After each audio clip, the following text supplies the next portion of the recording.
C'est ce mardi 16 mai 2023 que sera donné le coup d'envoi de la 76e édition du Festival de Cannes.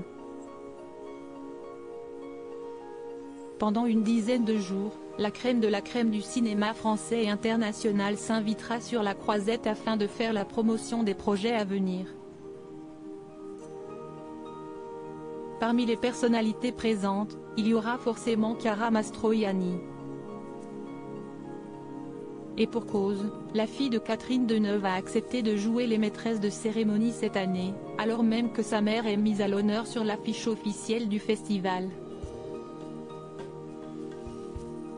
Un pur hasard, assure l'actrice dans les colonnes du journal du dimanche, ce dimanche 14 mai.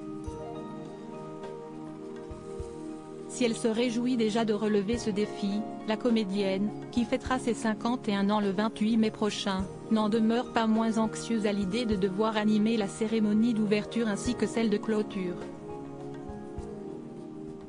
J'étais surprise qu'on me propose ce rôle, moi la novice qui n'ai jamais rien présenté, a-t-elle expliqué au JDD, avant de poursuivre, mais je n'ai pas hésité à accepter. J'ai dit oui avant que mon surmoi ait le temps de dire non.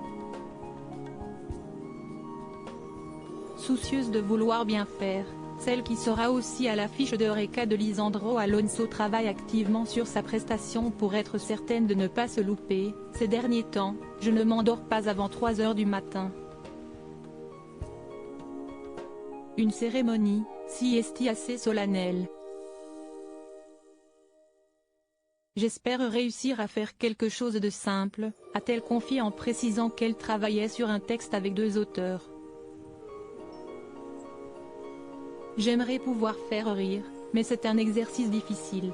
Supérieur à Festival de Cannes, les 31 robes de soirée qui ont marqué l'histoire. Il ne faut pas essayer d'être autre chose que ce que l'on est, n'hésitant pas à revoir d'anciennes cérémonies pour se mettre dans le bain et prendre exemple sur ses collègues qui sont passés par là avant elle.